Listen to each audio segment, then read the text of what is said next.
Oi pessoal do Estônia Tech, oi você aí de casa. Meu nome é Paulo e hoje eu não estou na Estônia. Hoje a pessoa que vai explicar a aula pra gente é o Túlio. Ele trabalha comigo e eu acho que a aula vai ser bem legal. Manda aí, Túlio. Opa, pessoal do Sonetec, é um prazer estar aqui novamente nessa aula, né? Mesma aula 6 agora vai ser sobre comunicação com back-end, retrofit e outras formas de comunicação, né? Ah, Continuando, essa aula basicamente continuou o tema da aula passada, né? Que a aula passada era persistência, como se armazenar dados localmente. E o objetivo dessa aula aqui é como você transmitir esses dados para algum servidor, que geralmente fica um computador, um server na web, né? E como receber os dados desse servidor também. Com licença, teve uma dúvida? Teve o Gabriel falou que perguntou se vai ter aula de Recycler View. Teoricamente foi a aula 1, mas a gente vai dar mais informações sobre isso depois da aula. Beleza. Então, Volta lá pro código. como que funciona basicamente? Beleza.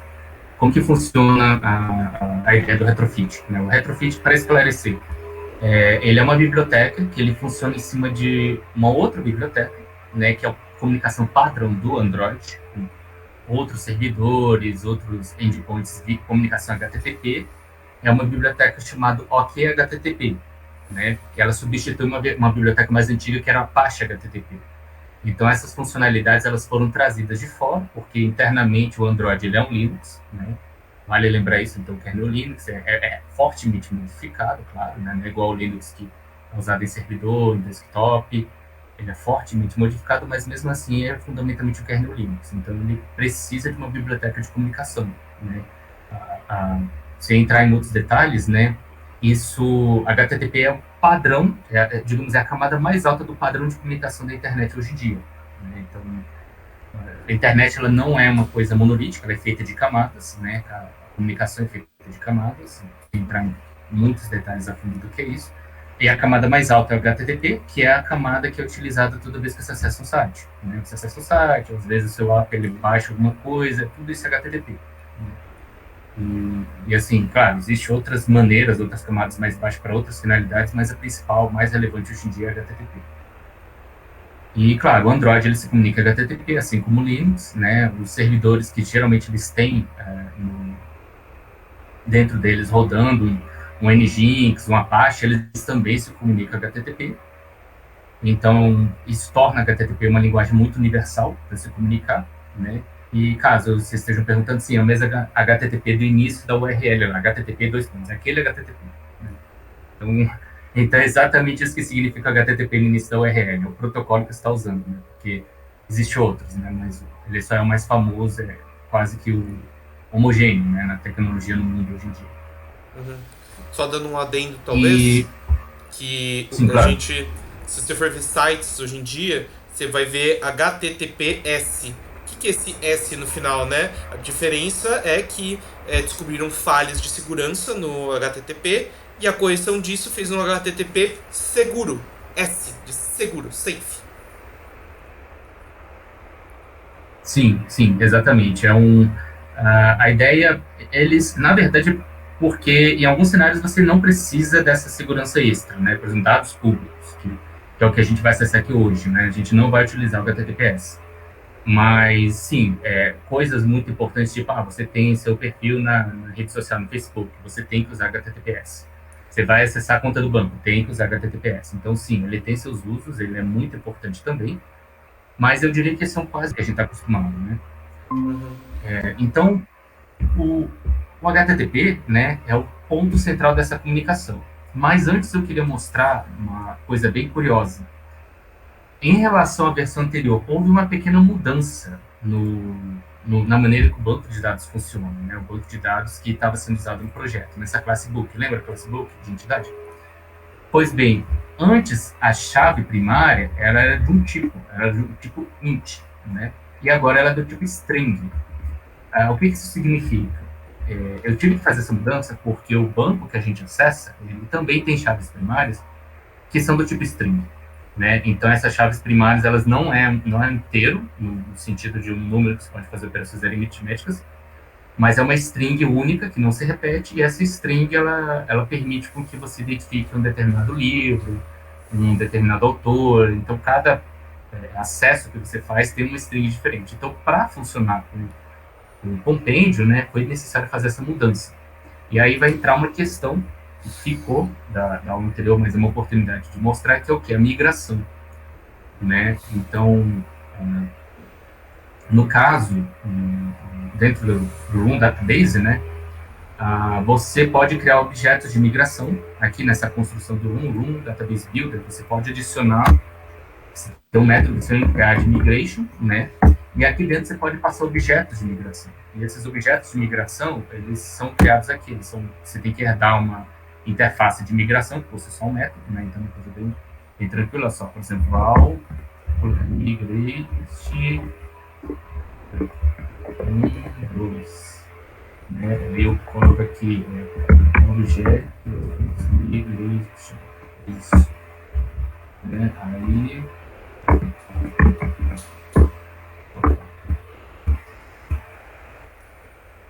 não, aqui tem uma interface. Deixa eu ver.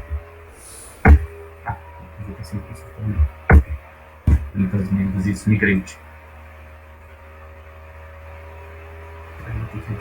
Sim, porque você tem que passar os parâmetros. 1, 2, olha, eu tinha esquecido disso. Mais importante na migração, quando assim, é um objeto. Essa aqui é a sintaxe para criar objetos em Kotlin, né? Sem você, digamos, derivar a interface. Você cria um objeto de uma classe anônima. É essencialmente isso aqui, né? De maneira muito parecida com Java, né? Só que você coloca a palavra reservada object, 2 pontos, a classe anônima ou classe abstrata de interface que você está implementando, o construtor dela e o método que tem que sobrecarregar. No caso, por que tem esse 1 e esse 2? Por quê? Porque voltando aqui no database, a gente coloca a versão. Aqui no database, na anotação do database, a gente coloca a versão. Antigamente era 1. Aí eu mudei para 2, porque eu teria a classe book, né? Tanto que se eu chamar, olha só, nem precisa colocar professor, porque não implementou. Nem adicionar migração. Se eu tirar aqui a migration, migration, e a gente buildar e rodar isso aqui, ele provavelmente vai dar um erro, né?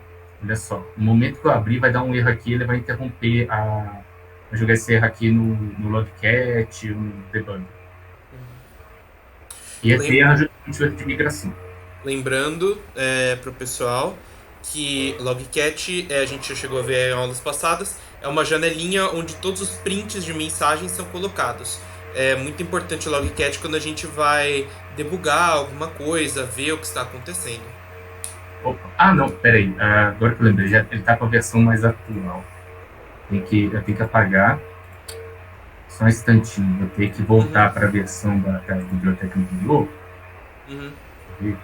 Só para mostrar para vocês o erro que acontece. Só um instante, vou ter que botar aqui rapidinho. Enquanto ele mexe, vocês têm dúvidas, coisas que vocês gostariam de perguntar? Posso ir respondendo.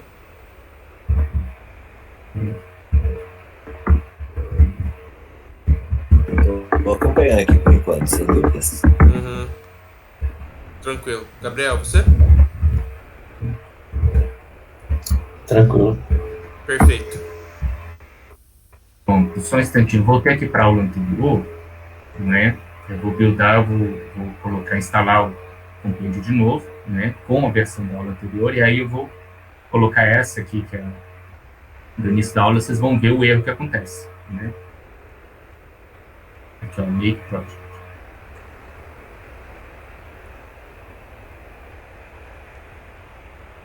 Melhor, acho que eu devia ter dado rebuild, porque não teria. Clean Project antes, não?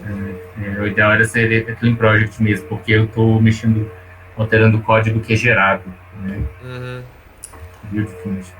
Mas foi, evoluímos. Dando uma explicaçãozinha, quando você cria o projeto, você tem vários arquivos que são gerados na hora. Em aulas passadas vocês vão ver os arquivos amarelinhos e tal. E se você buildar o projeto novamente, esses arquivos já estão criados. você tem a opção de você limpar o seu projeto desses arquivos e buildar ele novamente. É isso que aconteceu aqui. Ele tinha buildado o projeto numa versão anterior. E aí agora, ele limpando as coisas, fez um build novo e aí voltou pro build que era da versão anterior. Sim. Limpando as isso, coisas, você diz de limpar o código ou outra coisa? O código. O código. Ah, tá. Porque... Pode falar. Não, é porque cada versão tem um ramo próprio aqui no projeto. Aí o que eu fiz? Eu voltei para o ramo da versão anterior, eu desinstalei o app e eu instalei de novo. Aí eu acabei de adicionar 2 livros. Aí a gente está com o fim da aula 5. É essa versão. Aí o que eu vou fazer? Eu paro aqui de executar, né? Aí eu dou aqui git checkout, mudo para o ramo, para o início da aula 6, né? E aí ele já mudou o código, entendeu? Você viu que aqui mudou, que agora tem os produtos que não tinham? Então é isso, né? Aí o que eu vou fazer? Eu vou ter que dar um print do Gradle, né? Porque eu adicionei a biblioteca nova do Retrofit, senão ele não builda direito. E além disso, eu inclusive vou mostrar para vocês uma coisa mais curiosa. Eu vou deixar a versão como 1 mesmo. Ou seja, eu alterei a classe int, que na versão anterior ela tinha int aqui, né? Aí eu mudei para string. Por quê? Porque o endpoint que a gente vai acessar é string. E agora eu vou rebuildar, e inclusive vou deixar a versão como 1 aqui, né? Porque eu tinha alterado para 2 também. Vocês vão ver que a mensagem é diferente em cada cenário, né? Então, vocês vão ver a mensagem de erro que acontece quando eu tento executar com a versão 1. Olha só. Na hora que eu clico aqui, ele já mudou a interface, ele tem menos botões. Quando eu clico em consulte sua biblioteca, o que acontece? Ele crasha, e aqui ele abriu de novo, mas ele crashou, tá? E aí ele diz, exceção quando estava computando Livebase, ó, Java room cannot verify the data integrity, ou seja, o room não conseguiu verificar a integridade dos dados. Parece que você mudou o esquema, mas esqueceu de atualizar o número da versão. Você pode consertar isso aumentando o número da versão, que é exatamente isso aqui. Aí o que eu faço? Eu mudo para 2, para aqui, né, eu mudo para 2, aí eu build de novo, né, vai ser rapidinho, limpo aqui o mensagem de erro, e aí eu envio de novo. Aí a mensagem que ele vai dar é outra, quando eu clicar aqui, ó. Aí ele dá um erro também, só que ele fala, ó, causada por exceção de estado ilegal. Uma migração de 1 para 2 foi necessária, mas não foi encontrada. Por favor, forneça caminho de migração necessária via um database builder migration. Ou permita migrações destrutivas via um dos métodos de fallback para migração destrutiva. Isso aqui é uma alternativa que às vezes é usada durante o desenvolvimento do app, que se ele não encontrar migração, você autoriza o Room a apagar todo o banco de dados. Isso é mais para quando você ainda não publicou o app, né? Você está usando ele para cenários muito críticos, do tipo, você mudou todo o banco de dados e não tem como você migrar de um banco para o outro, né? Aí seria um cenário desse tipo, né? Mas, o que seria essa versão 1, versão 2? É exatamente aqui, ó, versão 1, versão 2. É exatamente o que está acontecendo aqui, porque deixa eu mostrar para vocês. Aqui no projeto. Tem um esquema, esse aqui é o esquema da... deixa eu fechar aqui. Esse é o esquema da versão 1. Esse arquivo, ele é gerado mediante um código que eu adicionei aqui, no build grade do projeto, que é esse códigozinho aqui, esse Java Compile Options. Isso aqui é tudo método, né? Método, no caso, em Groove, né? E esse método, ele diz, faça as seguintes opções de processador de anotação. Adicione como argumento esses diretórios aqui, room schema location. Então, o que ele faz? Ele diz que junto do que tem que ser gerado, se gera também para esses diretórios. Esse diretório de esquema, ele automaticamente, e schema location, room schema location, é automaticamente reconhecido pelo room, e ele reconhece como esquema sendo o diretório para onde ele tem que gerar os arquivos de esquema, que é esse 1.json que eu abri aqui. Ele aparece quando eu seleciono visão de projeto, mas não em visão de Android, porque ele não... Assim, ele pode ser parte do projeto Android, mas não é tipicamente parte do projeto Android, porque nem todo projeto tem room. Mas aqui o SRC é onde fica o código-fonte, e esse esquema ficaria versões do banco de dados. E esse esquema aqui é um mapa direitinho de como era o banco de dados nessa versão 1. E se a gente olhar o key aqui, por exemplo, ele está como texto, né? Que, teoricamente, isso aqui está errado, né? Não era para estar assim, não. Deixa eu ver o que aconteceu. Era para estar em input. Então... porque foi modificado. Hum. Ó, então o que eu faço? Eu vou dar um restore aqui, ó. Restore, library model, schemas, 1.json. Pronto, eu vou restaurar ele. Ó, o id. Lembra que o nome era o id, integer? Uhum. Já, como eu mudei para 2, ele gerou com o nome key uma nova chave primária para essa mesma tabela. Então, o que acontece? Ele não mudou nada. Assim, ele mudou algumas coisas. É que o nome era, por exemplo, esse campo era título, era texto e tal. Aí ele mudou para title, autor, aqui. Ou seja, mudei o nome de alguns campos também, né? Que interessante. Então, ao invés de você mudar dados do seu banco de dados, você deixa ele exatamente como deveria e cria um banco de dados totalmente novo. Sim, em parte isso. Que é usado? Para que é usado esse esquema?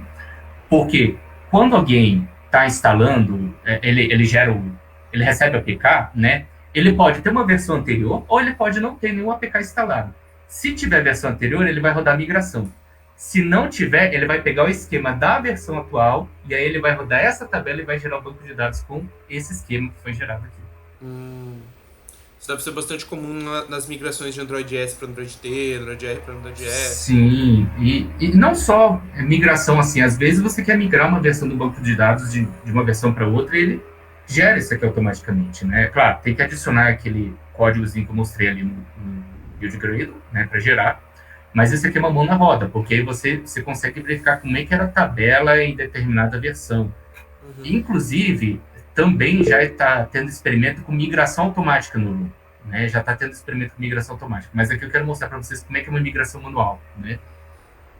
Inclusive os to-dos estão aqui. Aí a primeira coisa a fazer seria o ponto add migration, né? Só que você tem que passar o objeto aqui dentro. O objeto constrói desse jeito que eu expliquei.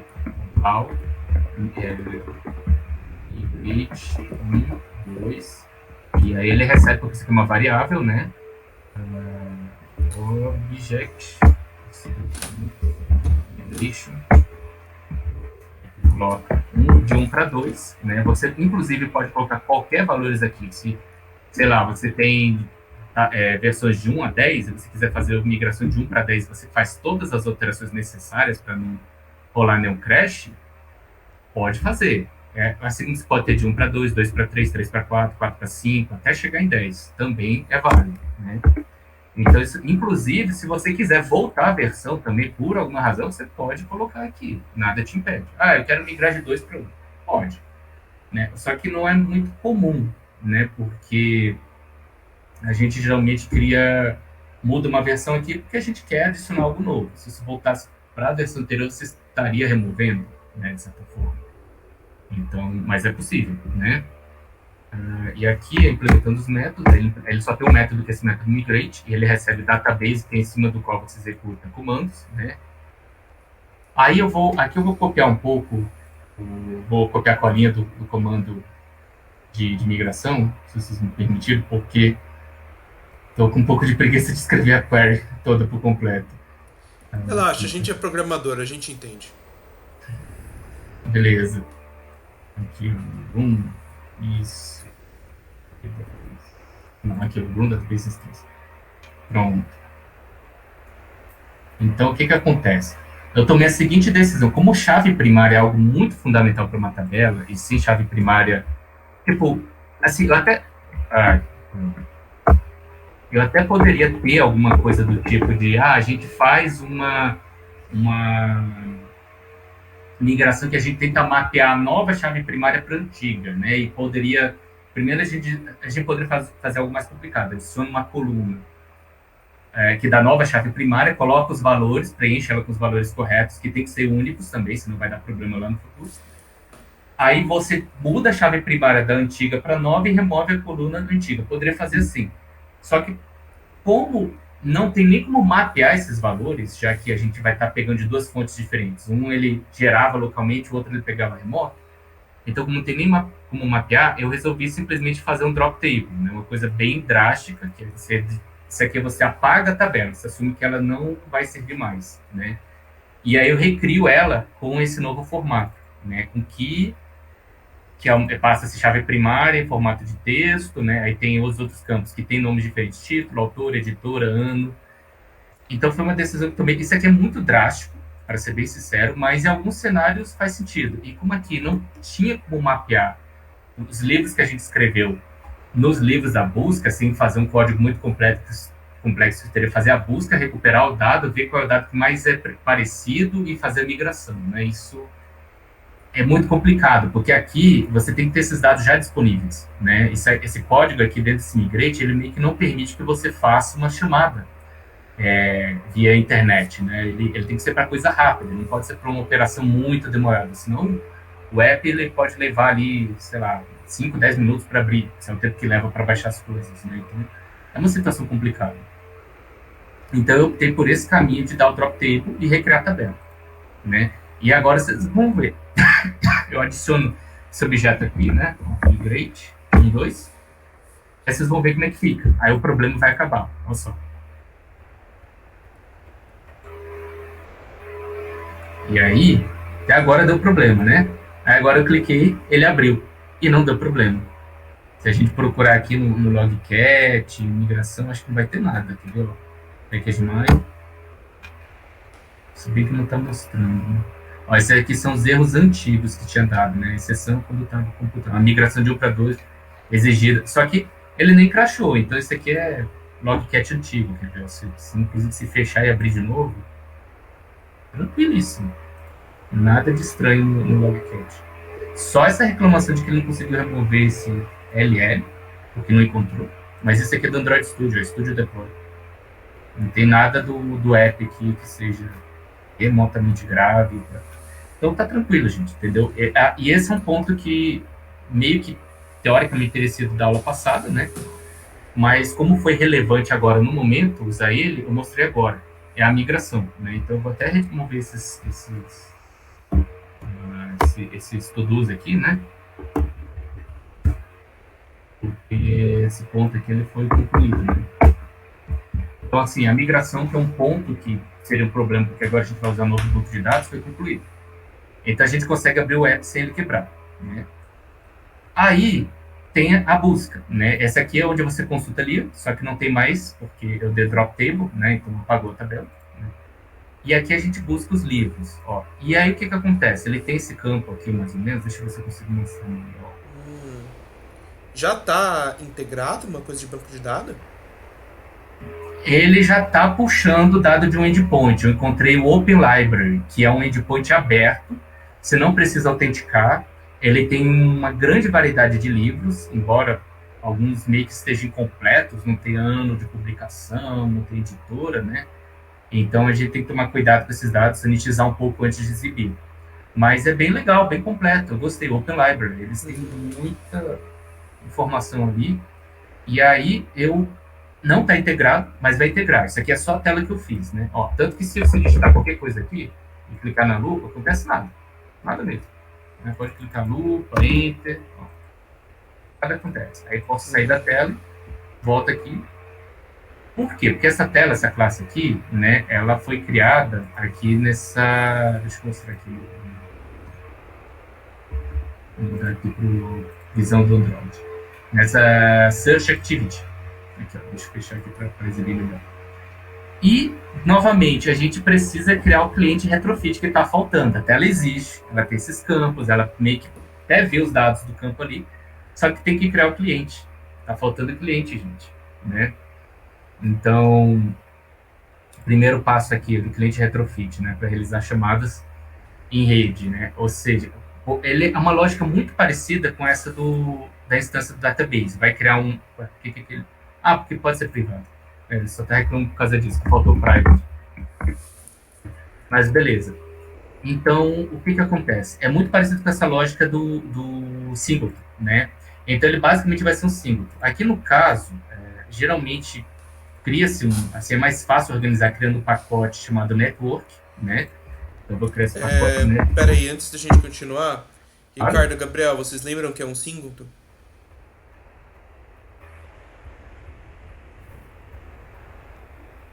Eu não. Eu acho que nem cheguei a ver. Ricardo não. Tá ok. Sim, um ponto importante. Para utilizar, eu devia ter falado isso antes, desculpa não ter falado, mas para utilizar o retrofit, você precisa entrar no build gradle de app e adicionar retrofit. Tá? Esse aqui é o retrofit 2, retrofit 290 é o retrofit. E esse aqui é um conversor. O que é o conversor? É para você adaptar o formato dos dados, que eles vão chegar com o formato JSON, não com G, com J, tá? Apesar de aqui estar com G, para transformar em objeto que possa ser acessado e manipulado pelo app.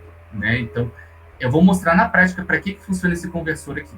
Né? Vocês podem ficar bem tranquilos. Mas tem que adicionar essas duas linhas e clicar no ícone do elefantinho, que é o sync do Gradle. Né? Quando você clica nesse ícone, por trás dos panos, ele vai, baixa essas bibliotecas e adiciona numa pasta, né, que fica no projeto. Aí, aí o Android Studio consegue buildar o projeto utilizando os métodos dessa biblioteca, que é o que a gente vai fazer. Bom, o Singleton, ele é o quê? Ele é uma classe, né, que ela tem um padrão, uma maneira de você solucionar problemas e resolver problemas, né, que você garante com que você vai ter só aquele objeto no sistema inteiro, que é quando você precisa ter um ponto de acesso. Em algumas situações faz sentido. Por exemplo, o room faz sentido. Por quê? Porque se você tiver mais de um, corre um risco de o dado que está em banco, sempre, o banco de dados, a tecnologia SQL garante que o dado que está armazenado na parte do banco, em memória permanente, sempre é consistente. Ele só não vai ser consistente se ocorrer algum erro. Mas em funcionamento normal é sempre consistente. Não tem como, tipo, chega um objeto A, acessa ali o dado, aí vem o objeto B e ele lê um dado diferente do que o A escreveu. Isso não acontece. Se o A escreveu primeiro, B, quando ele vai ler, ele lê o que foi escrito e modificado pelo A. Né? Então, há essa garantia. Porém, quando você vai para a memória, porque aí, o que acontece? Vem o A, ele lê um dado. Vem o B, lê um dado. Eles leram o mesmo dado. Aí vem o A e pensa, eu tenho que modificar isso. Ele vai e modifica. Aí vem o B, ele acha que o dado tem que ser modificado também. Só que não precisa, já foi modificado. E aí, quando ele vai modificar, às vezes ele apaga a informação nova que o A adicionou. Então, o problema é nessa lógica de o dado em memória RAM, se ele for copiado várias vezes, você pode ter um problema. Por isso que se utiliza singleton. É interessante utilizar singleton para room, porque aí você tem só um objeto em memória que corresponde ao objeto em memória RAM, né? Que por sua vez corresponde ao objeto em memória persistente, que é o dado no banco de dados. Né? Inclusive, se a gente entrar aqui devia até ter mostrado para vocês, né? Se entrar aqui novamente no App Inspection, vocês vão ver, inclusive, que a tabela mudou, né? Aqui, ó, vou um pouquinho para ver. Um pouquinho. Mas já abre o book. Aí o key, né, é texto, not null, mudou. Né? Porque lembra que o id era inteiro, né? Agora é key. Então, são coisas diferentes também, né? Então, aqui, deixa eu ver se eu consigo abrir. Não tem nada, porque ela está vazia, né? A gente vai preencher ela com dados que a gente vai pegar do back-end. E as colunas mudaram também. Agora é título, autor, editora, ano, né? Sim.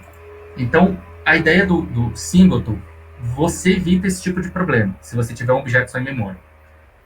E para você garantir que tem um objeto só em memória, você utiliza um Companion Object, que você já disse que o código que está aqui dentro ele é compartilhado por todas as classes, então ele é um só. E aí você garante que se o objeto não está alocado, quando você chama esse método aqui, ele vai ser alocado. Se não, se ele já está alocado, você só retorna o objeto que foi alocado. E esse objeto aqui é a mesma região de memória.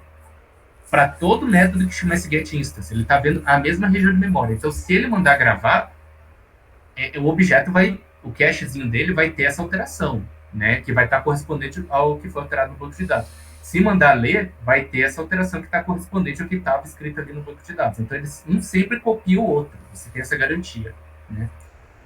No caso do retrofit, também é interessante, não é tão crítico quanto o NUM. Você pode trabalhar com vários objetos, porque chamadas HTTP, elas são um tanto descartáveis. Você pode fazer uma chamada, ela não retorna do jeito que você quer, você pode descartar a informação e tentar de novo, né?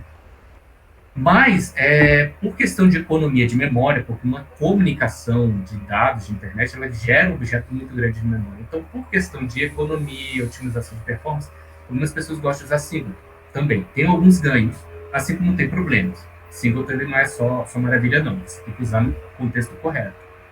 Que é quando você vê necessidade de usar ele. Se não tiver necessidade, tem um risco de você estar cometendo um erro até. Né?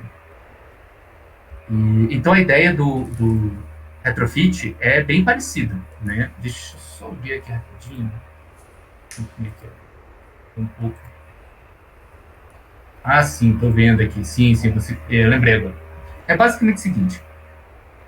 Você cria uma classe, vamos chamar aqui uma classe de retrofit client, assim,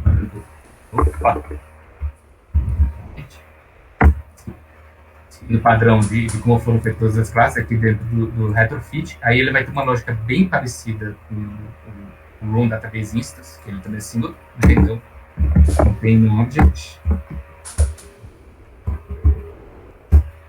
né? E é basicamente a mesma ideia aqui, né? Então, um método, que se bem que aqui no caso não é um método, né? O método do private, como que é? Deixa eu ver. Ah, sim, lembrei. Aqui, ó. Const database, base URL, é isso mesmo. Retrofit client, isso, ó.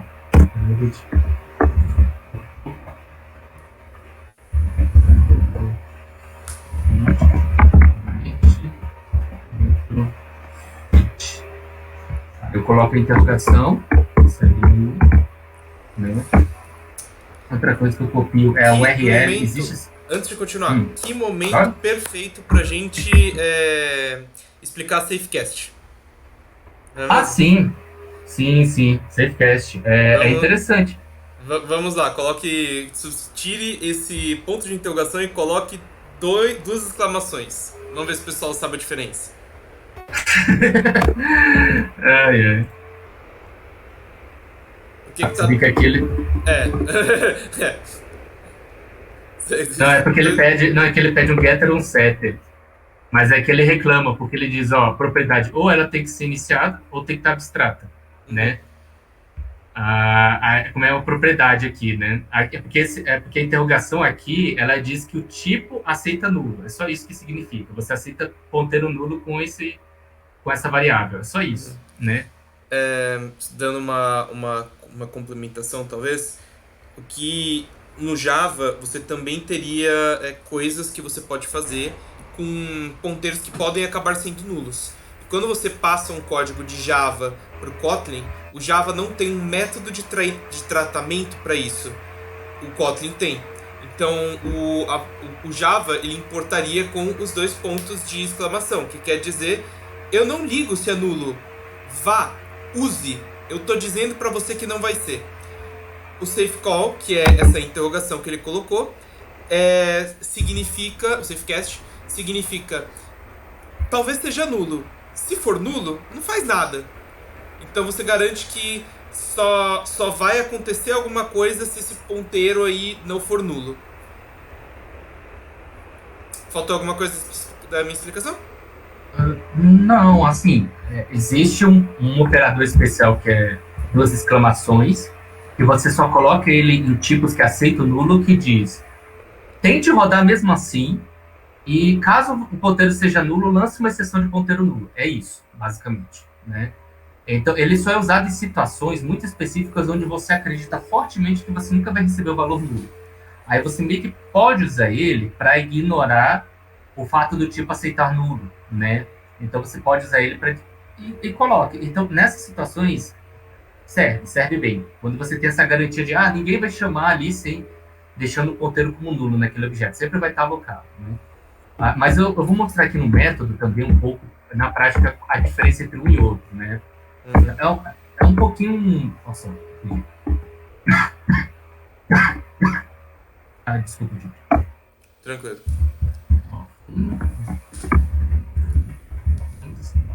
Aqui, por exemplo, vou criar um método aqui. Por exemplo, o base URL, o tipo dele eu não coloquei nulo, né? Então, se eu fizer a seguinte comparação, if base URL igual nulo, o que acontece? Ele já jogou esse tom amarelado aqui. O que é esse tom amarelado? Isso aqui é o lit jogando uma mensagem de aviso. Está dizendo que essa condição sempre é falsa. Porque não existe possibilidade dessa variável aceitar nulo algum dia na vida dela. Tanto porque é constante, ela é uma val, quanto pelo fato de não tolerar. Por exemplo, se eu mudasse para var, digamos, tirar aqui o const, mudo para var. Mesma situação, ele continua dizendo, ó, sempre vai ser falso. Aí eu coloco interrogação aqui, acabou o problema. Ele está dizendo, opa, pode ser que seja nulo, pode ser que não. Né? Eu acho que não fica redundante const val junto, Gabriel. Porque você pode ter um val que o valor não vai ser alterado, mas não é necessariamente uma constante. Sim, listas... É porque o Kotlin ele tem uma separação entre tipos imutáveis e tipos mutáveis também. Então, const, ele basicamente forçaria você a garantir que aquele tipo ele é imutável. Né? Então, const ele é como se houvesse dois tipos de constantes. Né? E o val ele não é exatamente uma constante. Ele está mais próximo do let ou do const do JavaScript. Sabe o const do JavaScript? Ele permite que você preencha o valor uma vez. Depois disso, ele não permite alteração. O val é a mesma lógica. Você pode colocar aqui no lugar por exemplo, você joga para val aqui, ao invés de colocar isso aqui, colocar interrogação, você pode colocar, por exemplo, um método. Você pode colocar um método aqui, por exemplo, get, vamos colocar aqui, fingir que tem um método aqui que retorna uma string. Return string. Eu coloco aqui 2 pontos de string, e aqui eu coloco return. Ele pode aceitar como resposta o método. Ele aceita. Ou seja, ele vai executar esse método primeiro e o valor dele é usado para preencher essa variável. Se mudar para const, essa situação fica um pouco diferente. Né? Não, é porque aqui ele está reclamando do tipo primitivo. Const é um pouco diferente. Ele não aceita.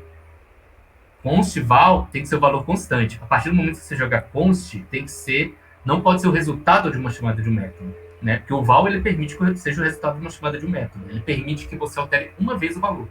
Const é meio que nem isso. O valor é criado, a variável é criada daquele jeito com aquele valor. É mais ou menos const val é mais ou menos análogo a constante como a gente conhece no C, no C++, né?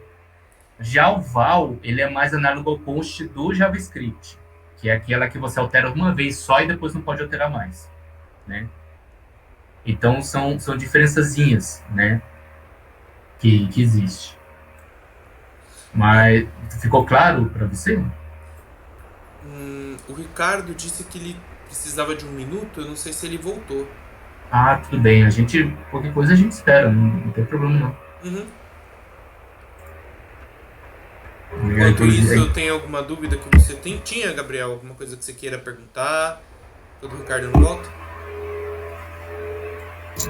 Não, tá tranquilo. Tranquilo? Bem, aquele código que você colou antes, ele seria o que exatamente? Esse Base URL? O que você está falando? Não, naquele momento mais cedo que você falou, eu não tô a fim de fazer agora, então eu copiei. Sim. É porque é o seguinte, é um método, isso aqui é uma query SQL. Drop table significa apague de uma vez por toda a tabela. E não é só apagar o conteúdo dela, a tabela deixa de existir. E aí você joga o nome da tabela entre crases, né? Não, crases? Sim, crases. Você coloca entre crases. Aí, database.exec execute esse comando em SQL. Né? É isso que significa esse método. Você recebe, esse database representa o banco de dados, exec SQL executa o comando. Aí esse outro comando que tem aqui embaixo, que eu não quis entrar em detalhes, né? Agora eu vou entrar, uma boa oportunidade. Create table significa cria uma tabela. Né? If not exist, se a tabela já existe, esse comando ele falha graciosamente, ou seja, ele não dá erro, ele só não executa. Então é isso que significa if not exists. Né? Bulk, aí dá o nome da tabela, que é o mesmo nome da tabela antiga que foi apagada. Aí ele coloca os campos. Aí o campo é o nome do campo, entre classes, o tipo, e se ele aceita nulo ou não. Aí aqui no caso é key text not null. Por que not null? Porque vai ser chave primária. Chave primária nunca pode aceitar nulo. Se você tentar transformar o campo, que aceita nulo e chave primária, você vai ter uma dor de cabeça, porque não pode. Aí o segundo, título, né, que é o título. Aí ele só coloca text. O que significa isso? Ele é texto, mas ele aceita nulo. Porque se você não colocou nada, o valor por omissão é text. Ó, quer ver? É text nulo. Seria como se eu tivesse colocado text nulo. Só que para não ficar por extenso, eu deixei só text, né? Mesma coisa que autor. Autor, text. Editora, text. Ano, text. Aí colocou as 4 colunas, que é chave, título, autor, editora e ano. Né? Não, peraí, isso aqui são 5, desculpa. 5. Tá. E aí, no final, você define qual é a primary key, que é a chave primária. Ele define primary key e aí coloca o nome da coluna que vai ser a chave. É isso. Né? Então, assim que você cria uma tabela em SQL. Inclusive, é basicamente a lógica é bem parecido com a lógica dos esquemas, né? Se você olhar os esquemas, que eles são executados quando não existe a tabela está instalando pela primeira vez, é assim. Só a única diferença é que eles têm algumas variáveis aqui, internamente, que mudam, né? Por exemplo, o id integer significava que é o nome, ele é um inteiro, ele é chave primária, ele auto-incrementa e ele é não nulo, porque, obviamente, chave primária não pode subir, né? Esse auto-incremento significa, SQL, você mesmo incremente ele aí no ritmo que você quiser. A SQL faz isso. Perfeito. Ricardo, você está de volta?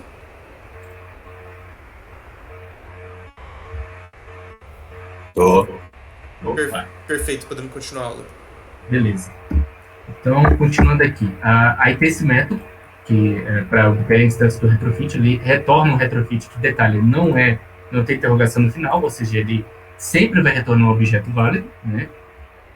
E aqui a ideia é muito parecida com o long database, né? Você primeiro verifica se o retrofit client ele é nulo, né?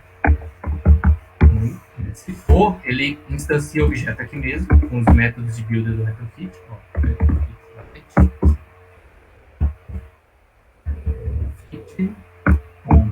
Builder, né? Aí você chama o quê? Você tem que chamar você tem que preencher esse builder com algumas coisas para ele funcionar. Por exemplo, add base URL. E aí eu coloco aqui essa URL base daqui de cima.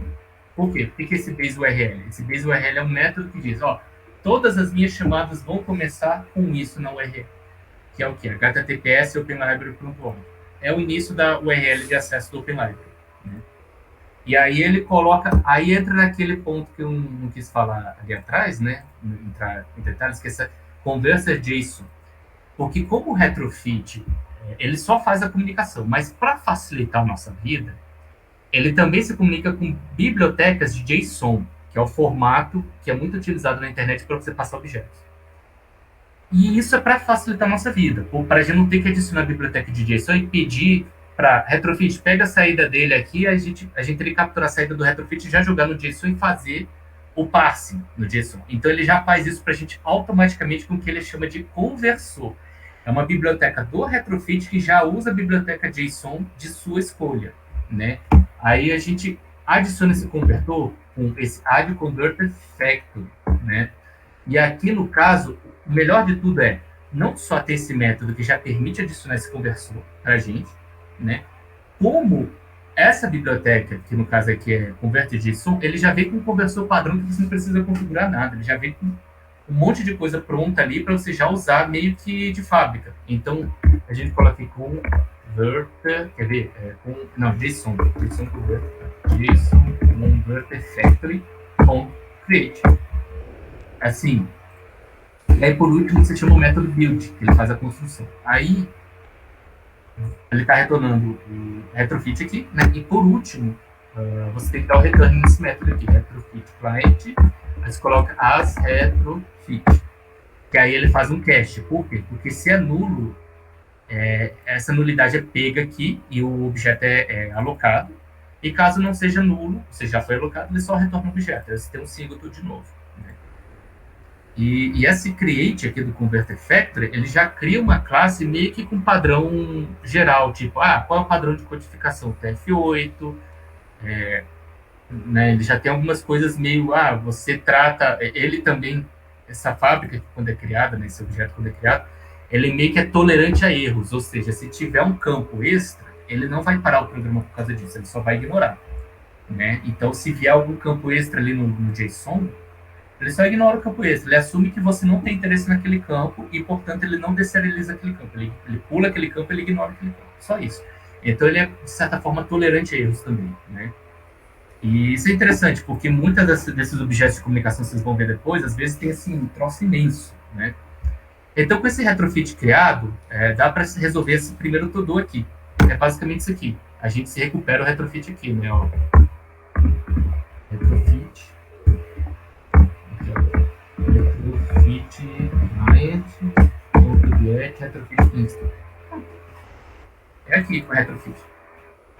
Então, foi a primeira parte meio que foi feita, né? Agora, a segunda parte é a mais interessante, que é aqui que a coisa realmente começa a ficar interessante, né?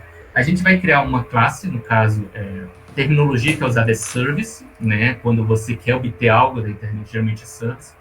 Então, por isso que eu estou criando, vai ser o search service, porque a gente vai buscar, né? Vai fazer uma busca, então serviço, né?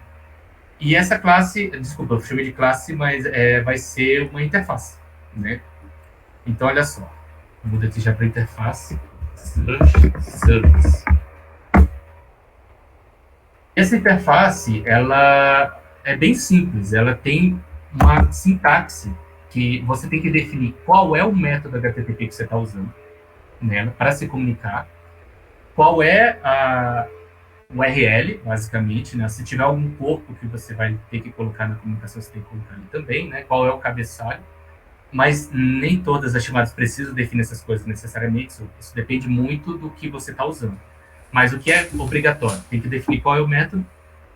Quando falo método, é método HTTP, né? Aí, claro, tem o nome do método aqui que a gente vai escrever também. E qual é a resposta, né? O que é enviado e qual é a resposta. Basicamente isso. Então, essa chamada, aí como é que a gente faz para saber isso? A gente entra aqui no site. Olha só, vamos procurar aqui. Não, desculpa, eu estou no errado aqui, ó.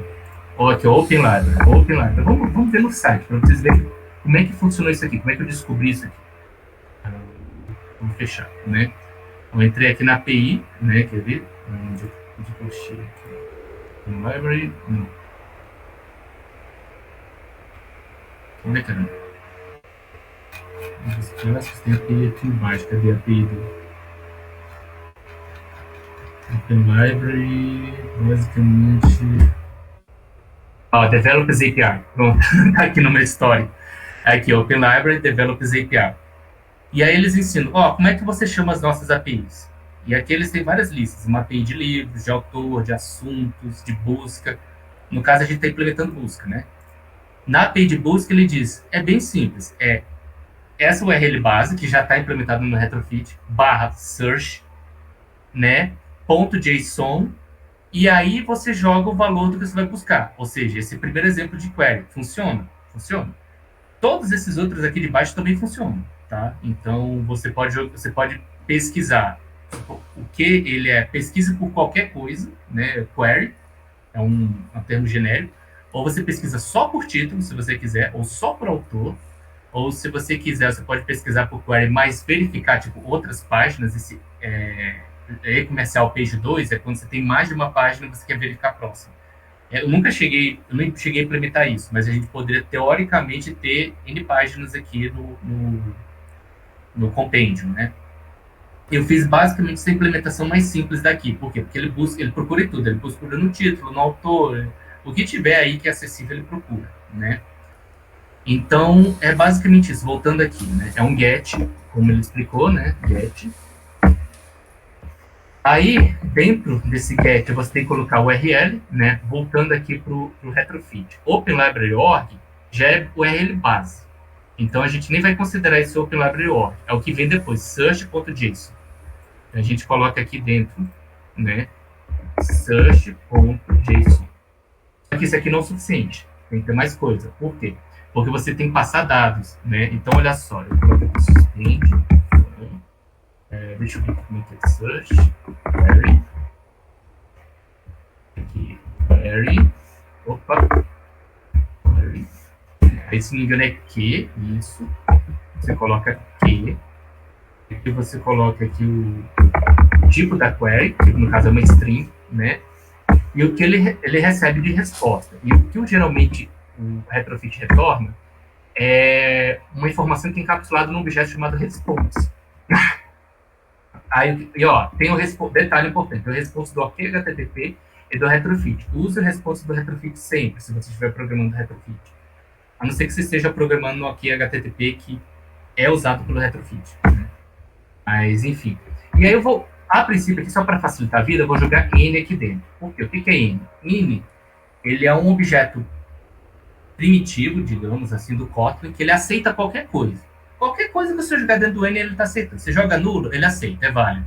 Você joga inteiro, ele aceita, é válido. Você joga string, ele aceita, é válido. Você joga booleano, ele aceita, é válido. Qualquer coisa que você jogar ali, o N está aceitando. Por quê? Porque a gente vai mostrar na prática como é que funciona o resultado dessa query aqui, para vocês, utilizando o breakpoint. Né? E aí, o que acontece? Está feita a query. É só isso aqui. É o método que você escolhe por anotação, porque existe a anotação get, post e put, existe qualquer método HTTP. A URL de acesso do método, que é só isso, search.json. Ao nome do método, é claro. Suspend fan é porque ele vai rodar dentro de uma coroutine. De novo, ele foge um pouco aqui do assunto, né? Talvez dê isso uma aula futura, mas ele tem que rodar dentro de uma coroutine. E essa anotação query diz o quê? Eu quero que determinados dados vão como parâmetros de query. O que é parâmetro de query? Voltando aqui. Você está vendo essa interrogação aqui? Isso aqui, essa interrogação, ele significa essa URL tem alguns parâmetros, mais ou menos como uma função. Para você chamar a função, você tem que colocar parâmetros nela. Às vezes, tem função que não pede, tem função que pede. No caso da função pedir, você tem que colocar parâmetros nela. E aí você determina o nome do parâmetro e o valor. Né? Claro, quando você define a função, você determina o nome. Quando você chama ela, você coloca o valor. No caso, é mais ou menos o que a gente está fazendo aqui. O que seria o nome do parâmetro, né, do parâmetro da query, e o que a gente está escrevendo ali no campo, que está sendo lido e jogado nesse Q, é o valor, que vai, é geralmente o que vem depois, que pode ser The Lord, The Rings, mas pode ser, sei lá, Twain, você está procurando por Mark Twain, ou Tolkien, né? Então, tem outras possibilidades. Se eu colocasse, por exemplo, autor aqui, ao invés de que, autor, não, só autor. Aí já mudou. Aí já não estou usando esse formato aqui. Estou usando esse formato desse item aqui no meio. Né? Se eu jogar title, aí já mudou também. Né? E, claro, nada te impede. Ou seja, não é o nome aqui que importa, tá, gente? É o nome que está dentro dessa anotação que realmente importa. Você coloca query aqui fora, mas aqui está title, na hora do retrofit chamar, ele vai jogar title ali. Tá? Então, nome aqui não importa. Nome aqui também não importa. Esses nomes aqui do parâmetro na função e do nome da função é só para a gente se orientar. O que o retrofit ele recebe de resposta é o que está definido nesse tipo aqui. Ele capsula a resposta num objeto response e te entrega. E esse response ele tem coisas como o código da execução do HTTP, né, se falhou, se teve se falhou, se teve sucesso, né, qual o tempo que durou, outros dados, metadados que pode vir, né, entendeu? Então tem tudo isso. Até aqui tá tudo claro, gente?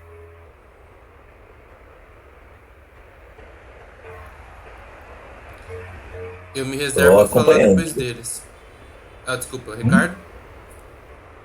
Não, tô acompanhando. Uhum. Gabriel? Tá tranquilo. Ok. Da minha parte, tudo bem também. Só queria fazer aquela observaçãozinha básica, que ali aquele N significa que ele aceita qualquer formato. Sim, significa que ele aceita qualquer coisa. Você pode jogar nulo, ele aceita, jogar booleano ele aceita, inteiro ele aceita, ponto flutuante ele aceita, string ele aceita, um objeto complexo qualquer ele aceita, então é isso. Né? Isso que significa o N. Então, a gente tem um método aqui, a gente criou esse serviço, e a gente tem um método. Né? E aí, rapidinho, deixa eu ver aqui. E aí o que a gente faz? A gente volta aqui na Activity e aí a partir do retrofit a gente recupera esse serviço, né?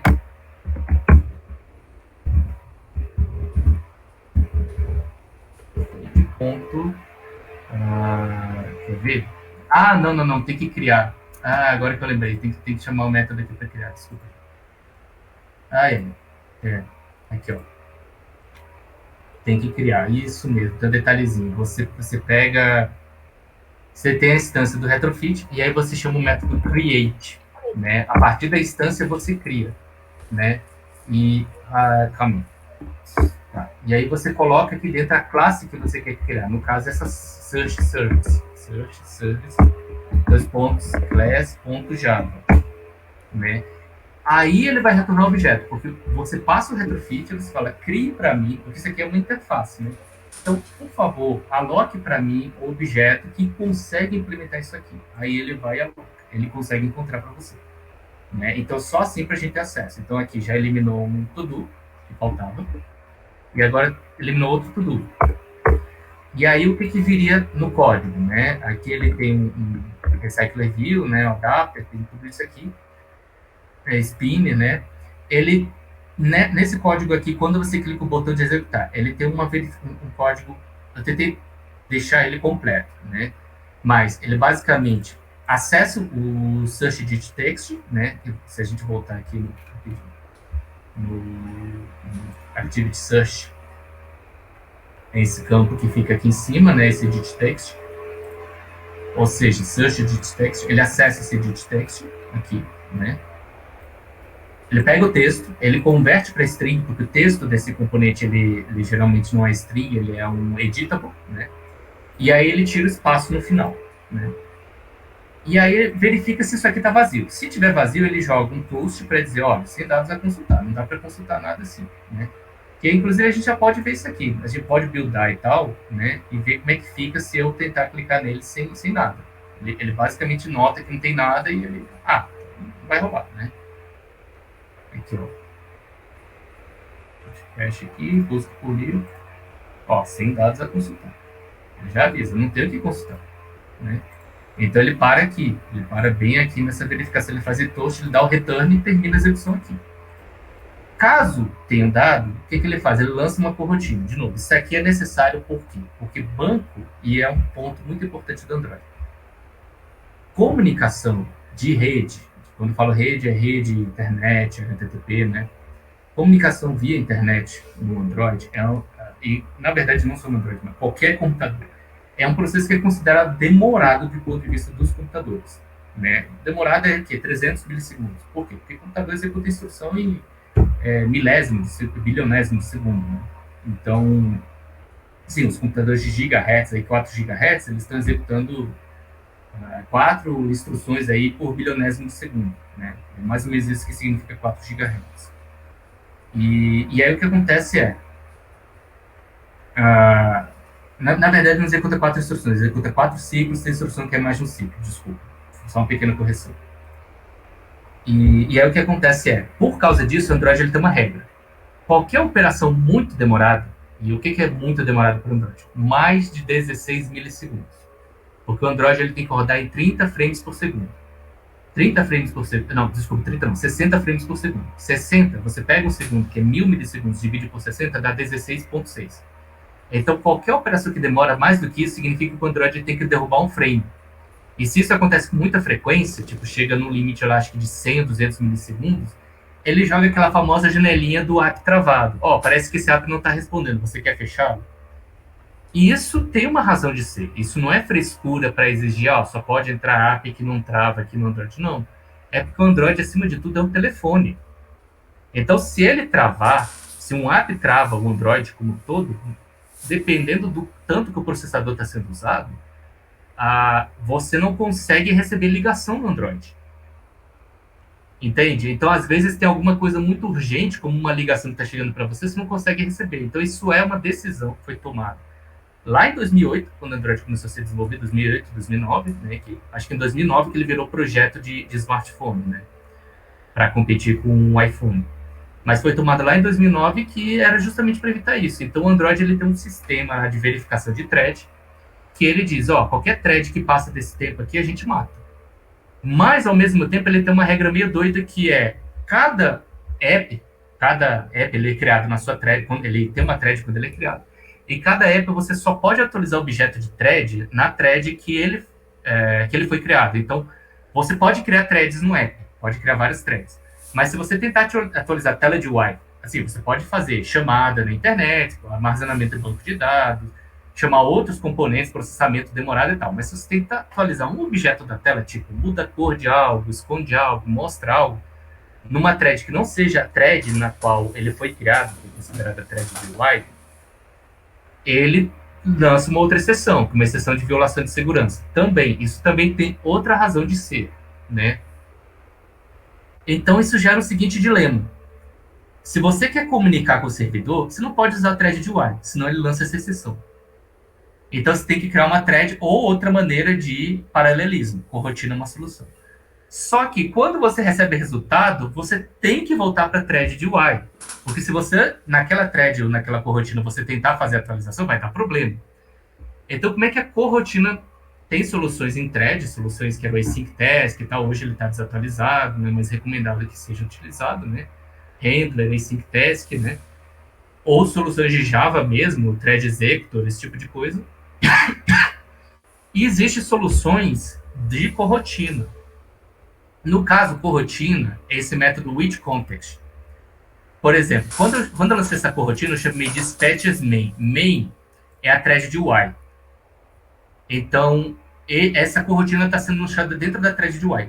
Por isso, eu estou conseguindo chamar esse load spinner visibility como view visible. Eu estou conseguindo exibir o spinner que fica de animação na tela, porque originalmente ele começa na thread de UI.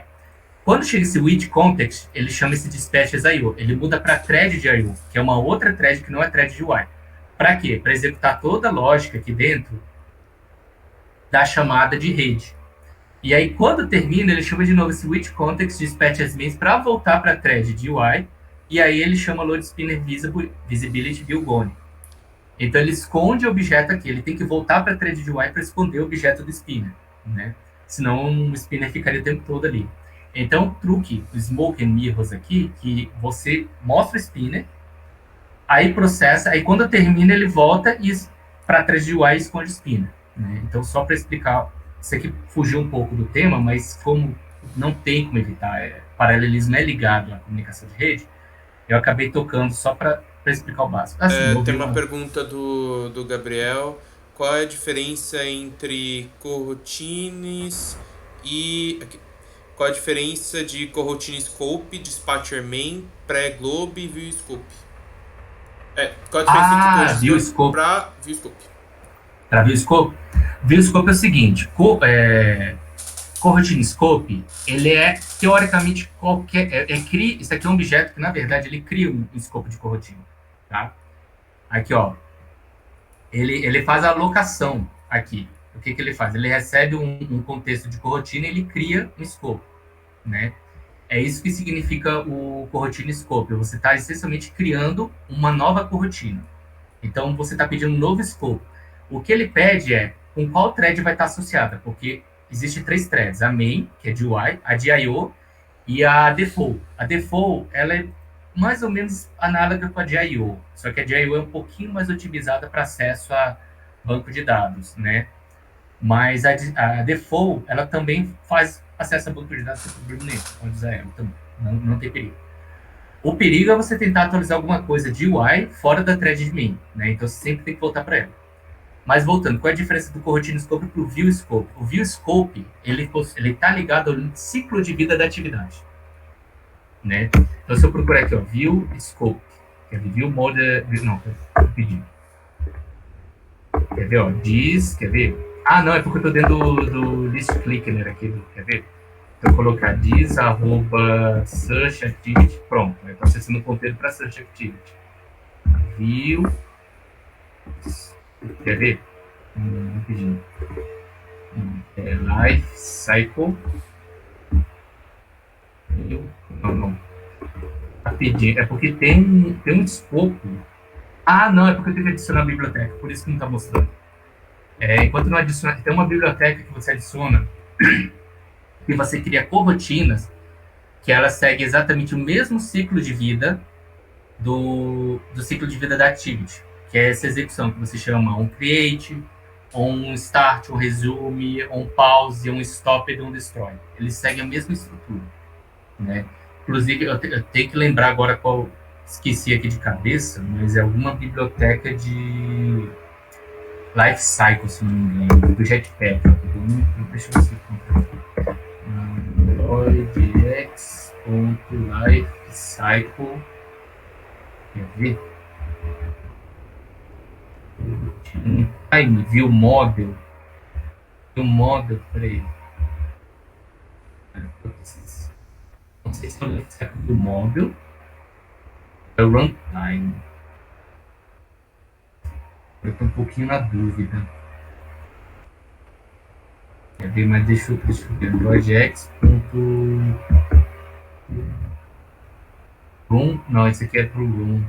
E é antigo esse biblioteca. Eu acho que é o Lifecycle. Ou é o Commons. Não, Commons não. Acho que é o Runtime. Ou é o Live Data. Ah, eu acho que é o Live Data. Eu vou tentar o Live Data KTX. Quer ver? Eu dou um sync aqui. Eu acho que vai aparecer aqui assim que ele terminar o sync. Ele vai baixar aqui. Vai levar um tempinho porque ele está baixando, gente. Que nem eu falei. Quando você dá o sync, ele baixa para poder buildar junto a seu objeto. Até que foi rápido. Maravilha. Quer ver? Aí eu procuro aqui, ó.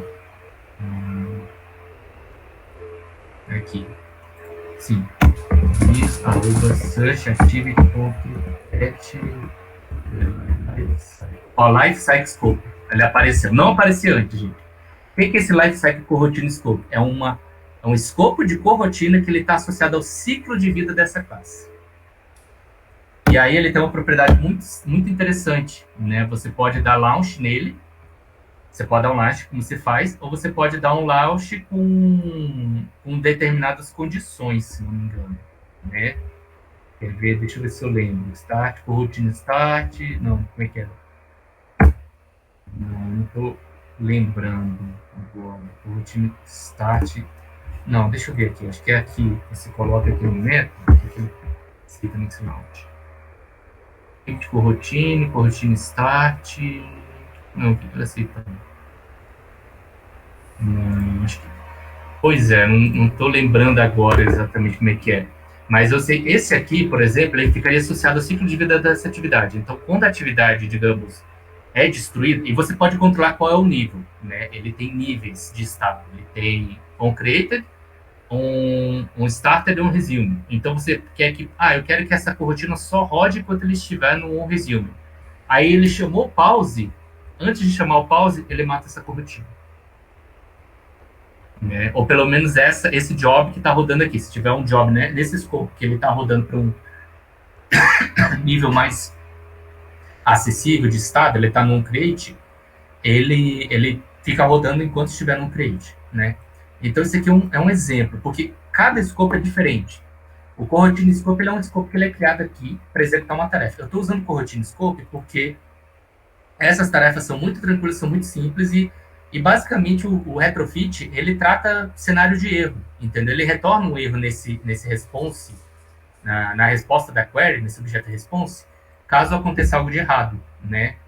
Então assim, isso facilita muito a vida. Então, por isso eu não achei necessário adicionar essa biblioteca, explicar o que é Lifecycle Scope, né? Ou então, no caso do View Model Scope, né? Porque o View Model Scope é o escopo do View Model, né? Que é associado ao ciclo de vida dele, né? E tem um outro também que existe. Esse aqui, eu vou te falar, gente, não usa esse aqui, tá? Esse aqui é tipo só se você tiver certeza que é para usar ele. Então, eu só estou mostrando para vocês não usarem, tá? Só se vocês tiverem muita certeza. Global Scope. Esse aqui, eu já... Olha só. Esse aqui já me deu muita... Não, faltou um. Já me deu muita dor de cabeça. Por quê? Esse Global Scope, ele não para. Ele não para, gente. Ele só para se na hora de você chamar, você tem que passar um job aqui na criação dele. Se não me engano, você... Ou você recebe o job, se não me engano, val, job, Global Scope. Porque isso aqui, ele retorna o objeto job, né?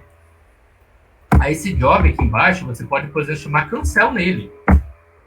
Ele só para se você chamar cancel. Senão ele não para. Né? A não ser que, sei lá, o app seja morto pelo sistema operacional. Aí ele vai parar. Porque aí você mata tudo em cima do que ele roda, né? O que está embaixo do que ele roda, né? Mas o Global Scope, ele é perigoso por causa disso. Cara, imagina o que acontece quando você bota uma corrotina dentro de uma corrotina, que às vezes é necessário. Às vezes você, sei lá, quer comunicar com um banco de dados, mas antes de comunicar com o banco de dados, você tem que recuperar... Não, desculpa, você quer comunicar com o endpoint, mas antes você tem que recuperar um dado de um banco de dados. Aí você tem que rodar uma corrotina dentro de uma corrotina. E esse Global Scope, ele é perigoso por causa disso. Porque o usuário saiu da tela, aí ele já esqueceu do app, então você está processando ali, consumindo bateria, consumindo rede, está consumindo o 4G dele ali, os dados dele, então é perigoso, né? Então isso aqui pode, se não for usado com muita consciência de que, tipo, ele já joga, essa é uma API delicada que exige um cuidado, que requer um cuidado. Tenha certeza que você leu e entende a documentação e a declaração que dessa API que está marcada como delicada. Então ele já avisa que isso aqui é muito perigoso se você usar do jeito errado, né? E desculpa toda essa divagação, né? Mas então é isso que significa os escopos das corrotinas, né? Elas fogem um pouco aqui do assunto, mas eu acho necessário falar. Desculpa. Não, à vontade. É sempre bom uma oportunidade para conhecer um pouco melhor. Talvez você tenha falado um pouco rápido, um pouco mais denso, então é bom saber um feedback. Ricardo, Gabriel, para vocês está tudo bem? Tranquilo. Tranquilo. Tirou a dúvida então, né? Tirou a dúvida, Gabriel? Eu não trabalho com Kotlin, mas é porque eu tô fazendo uns rolês na faculdade, aí eu acabei vendo isso. Mas deu pra pegar assim. Não, beleza. Fico tranquilo então. Então, só concluindo, né? Aqui eu mudei para N, né? Então, vou mudar para N também, né? Eu coloco search. Search.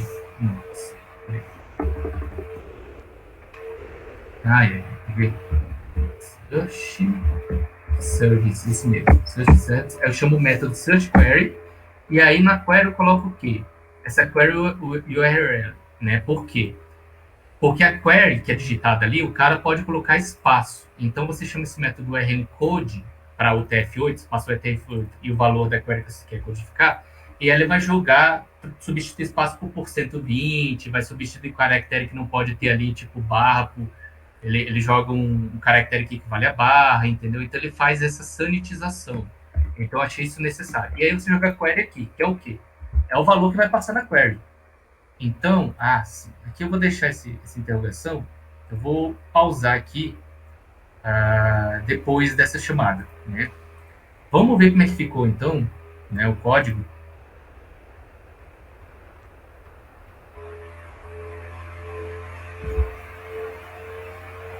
Opa, classe duplicada, o que foi isso?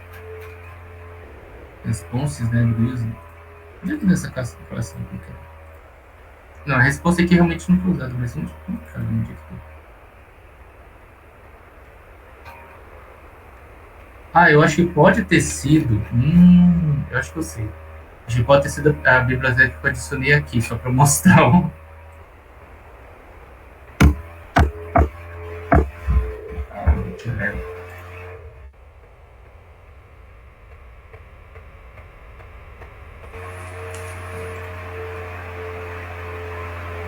Acho que o meio que não tá tranquilo.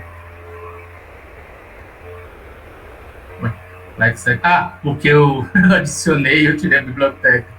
Aí não sabe direito. Clássico. Clássico. Na dúvida, pessoal, Ctrl Alt, ó. Sempre tem uns errinhos aí durante a aula, infelizmente. Bom, agora ele concluiu, ó. Build successful. Beleza, vamos rodar. Eu rodei no... Tem que rodar com... Isso, rodar com o debug. Pronto. Vamos fazer a busca, né? Vamos pesquisar por Lord of... Aí entra o espaço que eu falei, The Rings, Lord of the Rings. Quando a gente clica, vamos ver o que ele joga de resultado aqui. Opa, ele recebeu algo. Eu parei aqui nesse result, mas vamos... porque ele...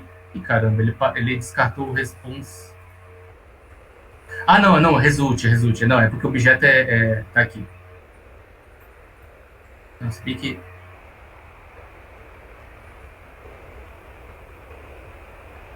Result, ó, response protocol. Lembra do que eu falei do response, né? O objeto response. Vamos ver aqui, ó. Response. Ponto, a gente pode colocar code. Isso aqui executa queries using lá the last suspension point. Ah, droga. Tá. Eu acho que eu já entendi o que está acontecendo. Dá para mudar esse código? Por quê? Aqui, ó. Para replicar.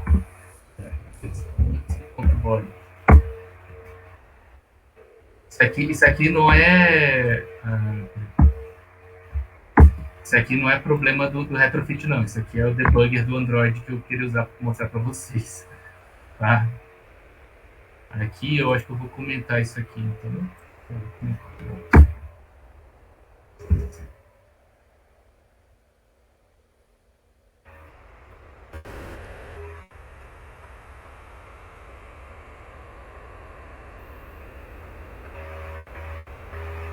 Tá, eu coloco aqui.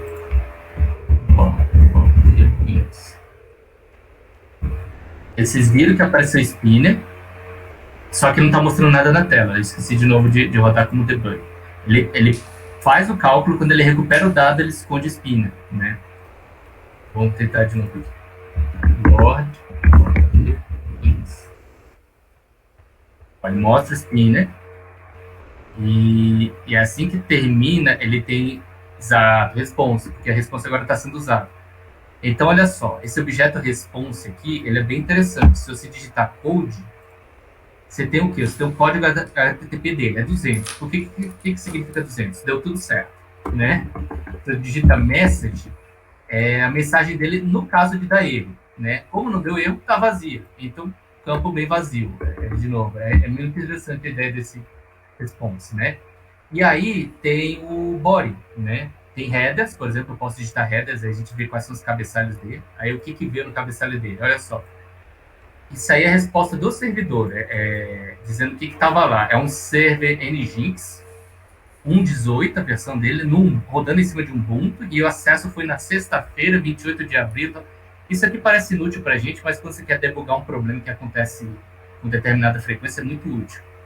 Content type para dizer qual o conteúdo. Ele bota application/JSON, que é o quê? É o nome do formato JSON, quando você quer indicar que ele é esse tipo de conteúdo, né? E aí ainda tem outras opções, método, get, options, controle de acesso e tal. Isso aqui é tudo utilizado no HTTP, né? Então ele tem vários campos no cabeçalho e tem o corpo também, que é o que eu quero mostrar aqui principal para vocês. O corpo veio uma árvore, ele transforma em árvore com esses campos, não found start, não found exec, docs, não found key, offset. Que é a query que a gente fez, né? Não found é o número de correspondências que a gente encontrou, ele encontrou 18, né? Docs, teoricamente, são esses valores. Ele também é um par de chave valor aqui, né? No caso é o array list, né? Se você vê o valor, cada item é um item do array list, então aqui é um objeto muito grande, por isso que ele está lerdo, né?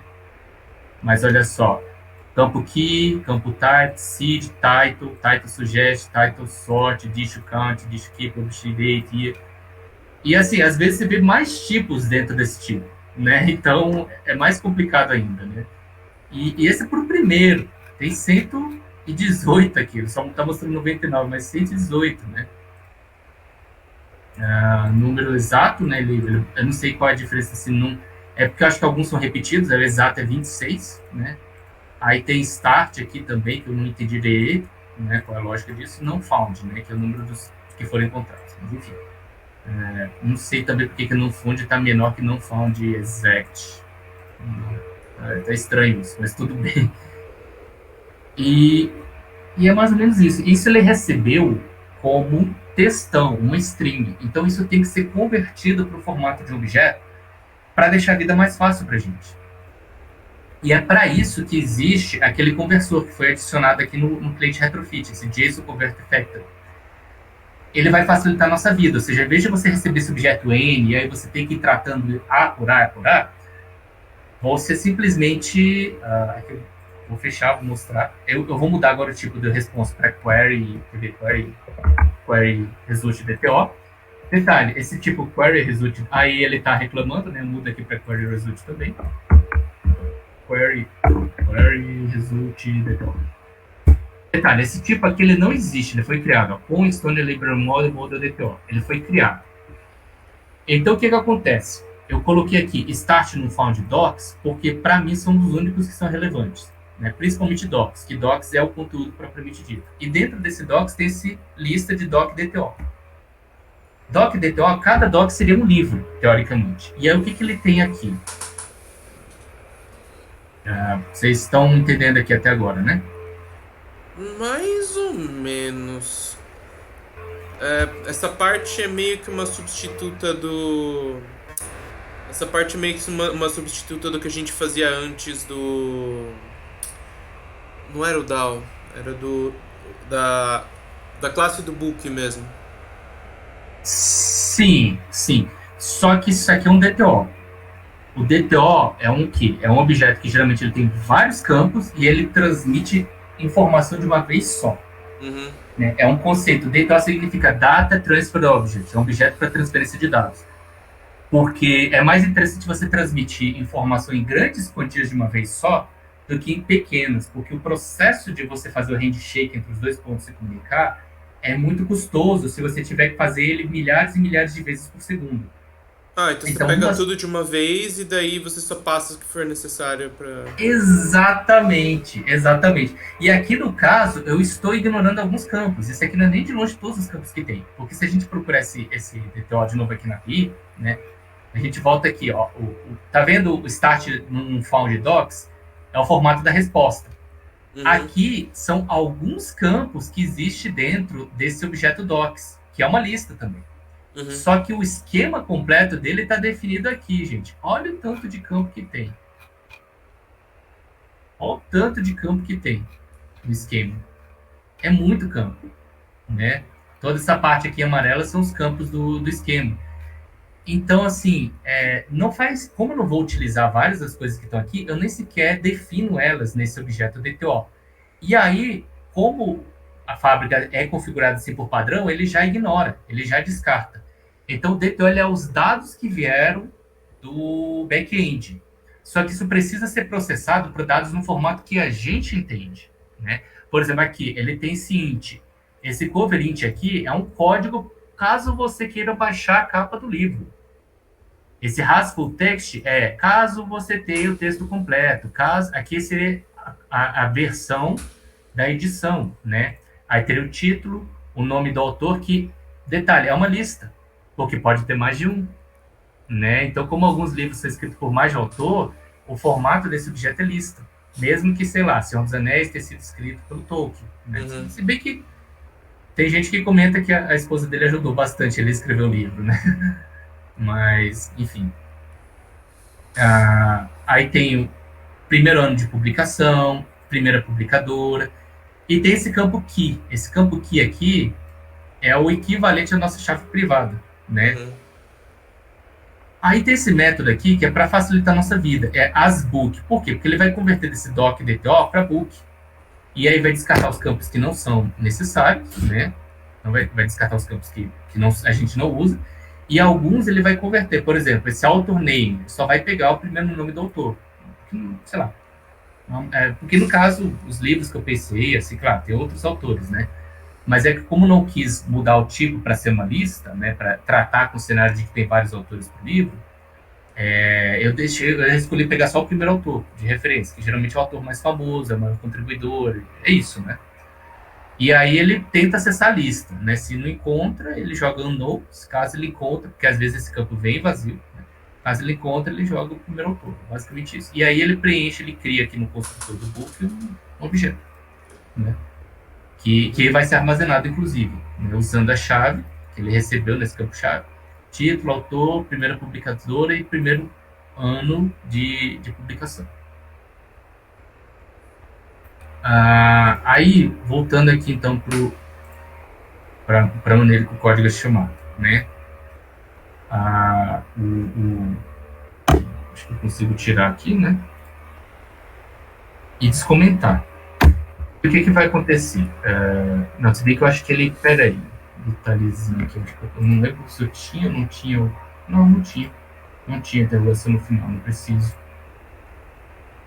Legal. Eu tinha colocado... Não precisa ter interrogação.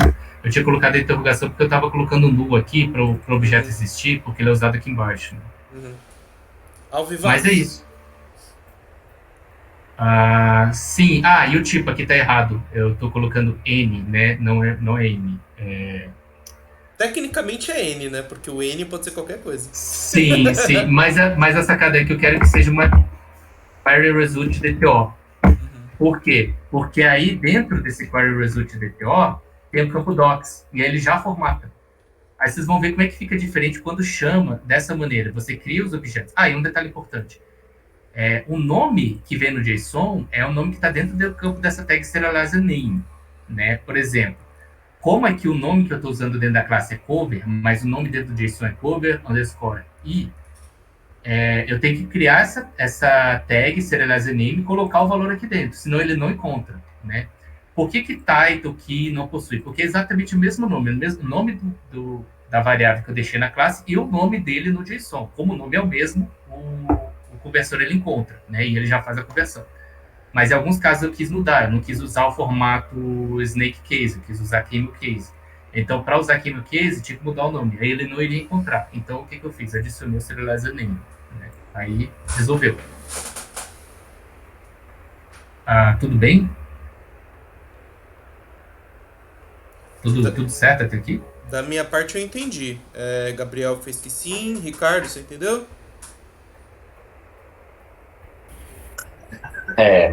Não vou falar que eu entendi, não, mas é porque eu tô num nível um pouquinho mais atrás de vocês, mas estou acompanhando. Não, vamos descobrir isso. Não, tranquilo. Pode perguntar. Que é dúvida? Tamo aqui, vamos lá. Teria muitas perguntas. Então faça uma apenas. Pode fazer uma. Não sei, não.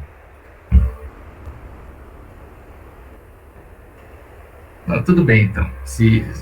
Quando vier a pergunta, pode fazer, não tem problema, tá? Eu às vezes jogo muito material, mas é porque esse realmente é um assunto um pouco mais denso mesmo, não tem como fugir. Vocês estão aprendendo nessa aula migração, aí eu acabei tocando em corotina também, né? E junto com isso, tem que aprender o que é JSON, conversor de JSON e retrofit, comunicação HTTP. Então, é tudo meio colado, não tem muito para onde fugir. Mas eu vou mostrar para vocês como é que fica a combinação desses campos, como fica bem mais interessante, né? Porque agora, como tem os tipos diferentes aqui na chamada, ele já formata para a gente, já entrega um objeto com campos formatados. É uma coisa que facilita muito a vida. Lembra que antes tinha aquele N, que tinha aquele monte de lista que a gente tinha que ver? Uhum. Pois é, olha só como é que ficou agora. Crachado. Não, tá tranquilo. Vou por aqui, ó.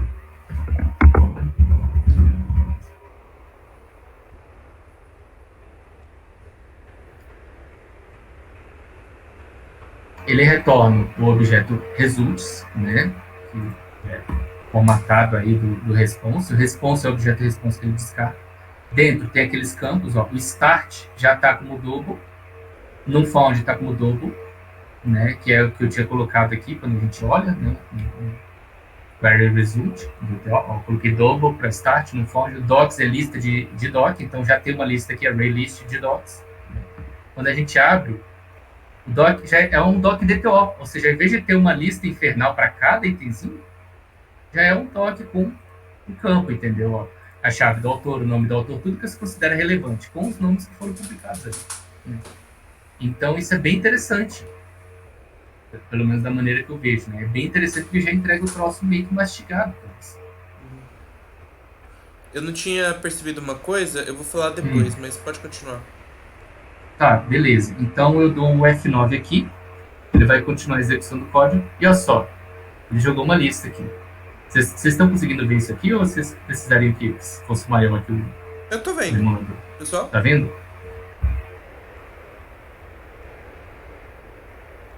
Tô vendo sim. Perfeito. Pois bem.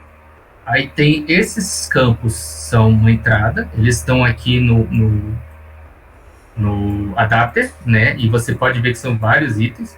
E alguns eles vêm com 0, no. Por quê? Porque esse é o valor que eu jogo quando o valor não é encontrado. 0 para o ano e um no para o autor. Porque alguns desses campos eles não vieram preenchidos, veio alguma coisa meio estranha ali, entendeu? Então, é a sanitização. A gente tem que limpar o código e garantir que não, tá ok e tal. Aí tem o. Assim, ele joga também por ordem. O mais relevante ele joga no início, ó. The Lord of the Rings, 1954, J.R.R. Tolkien. The Fellowship of the Ring, também. The Two Towers, The Return of the King. Então, que foram os livros, né?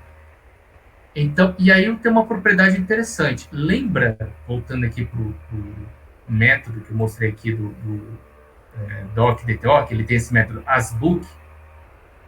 Pois bem, voltando aqui para a classe, né? Depois que ele obter esses objetos, ele exibe na tela, né? Ele muda o contexto para main, para exibir na tela, lembrando que sempre que for exibir na tela tem que mudar para main, né? E aí ele passa aqui dentro desse adapter set result lists a lista dos docs que ele usa para preencher. Só que dentro desse adapter aqui, né, quando a gente entra, tem mais uma. Peraí, cadê o adapter? Ah, não, é porque tá aqui, se ajudando. Pronto, a classe está aqui. Dentro desse adapter tem mais uma coisa interessante. Né? Aqui ele preenche com um no também, se ele não encontra, né? Tem uma coisa interessante, tem esse botão.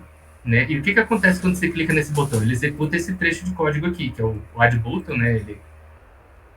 Não, desculpa, esse aqui é de baixo é uma atualização, agora que eu lembrei, de cima, esse add button.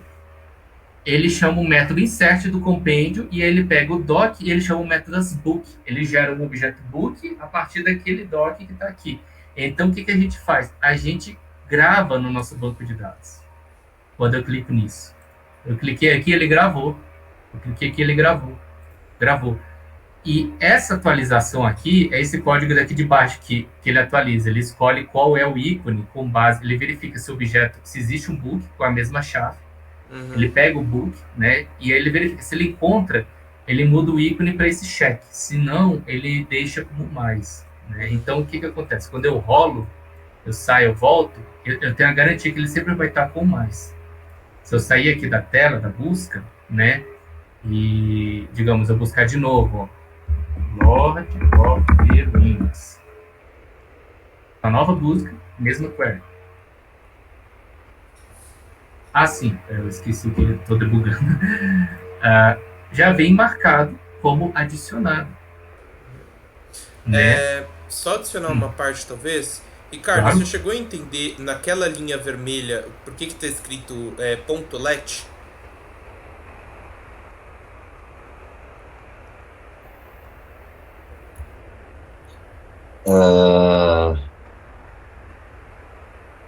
Não sei, eu não entendo muito essa sintaxe direito, okay. Mas é alguma coisa de variável ou não? Então, isso Sim. É uma coisa que eu pretendo dar de aula para vocês mais tarde também. O .let, .also, .apply e qual era o outro quarto? Tem also, let, apply, tem mais alguns run também, se não me engano, né? É que tem 4 que são parecidos, mas... sim. No caso desse let, ele é semelhante a if results diferente de nulo, faça. Então ele só é como se fosse esse if, tipo, um if checando se a coisa é nula ou não.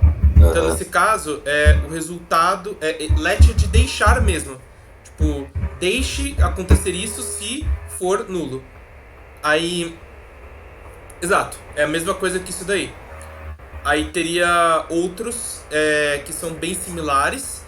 Então você tem o apply, que faz a coisa acontecer. O also, que daí você roda 2 linhas de programa ao mesmo tempo. E por aí vai. Mas isso vai ter uma coisa separada mais tarde. Eu só achei interessante porque é um pouco mais avançada essas partes. E daí Uhum. eu imaginei que talvez você estivesse com dúvida nessa parte. Sempre é importante a gente explicar. O que você teria a acrescentar também, Túlio? Desculpa aí interromper aí. Não, sem problema algum. Olha, o que eu teria a acrescentar são métodos que nem o Paulo falou, né, muito parecidos. Tem detalhezinhos entre um e outro, tem maneiras que você usa e, assim, realmente é mais aprendendo na prática, né? Por exemplo, o alço ele garante que você executa algo depois de algo, né? É para isso que serve o alço. Por que existe um método desse? Sério, porque já existe a solução. Então, por que existe um método desse? É porque o Kotlin, ele é meio que uma linguagem que a proposta dele é você escrever muito com pouco texto. Então, Uhum. um método desse, eu não sei se você concorda comigo, mas é bem menor do que colocar esse if, né? Então, a proposta dele é essa também, é escrever muito com pouco. Uhum. E o engraçado é que dentro do let, se eu quiser acessar esse objeto, eu consigo, só que eu tenho que usar uma palavra reservada chamada it.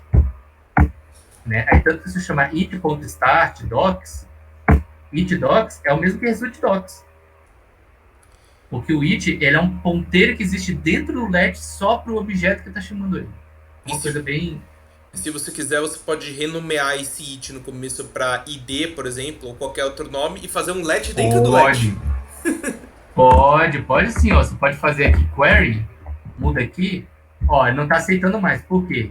Porque agora não existe mais a palavra reservada it não é mais usada. O que existe agora é uma variável let desculpa, uma variável query que você criou, que a mesma propriedade, que é nada mais do que um ponteiro para esse resultado aqui fora. Só isso.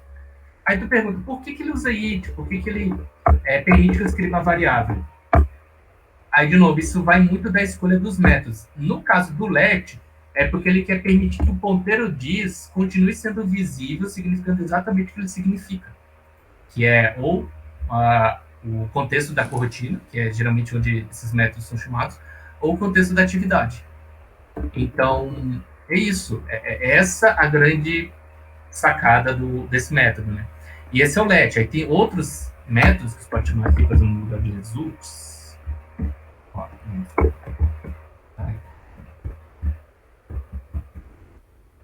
Caramba! Eu tô me confundindo aqui. Desculpa, não tô muito acostumado com... Existe also, apply, run, take if, apply. Se não me engano, apply, ele é um bloco também, né? O apply, se não me engano, ele já você não consegue acessar o dis. Ou ele consegue acessar o dis? Não, tá conseguindo acessar o dis. Qual era o que você não acessava? Não acessava.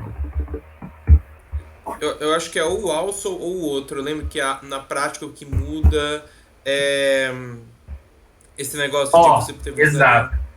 Você tá certo, Paulo. É o also, olha só. Ele mostra diz, contexto de corrotina, search activity, corrotina scope. Então, diz, ele muda para o contexto da corrotina.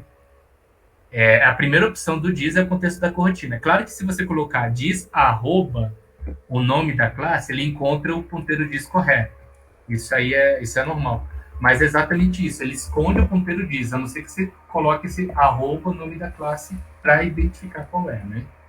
Ou search activity ou launch, né?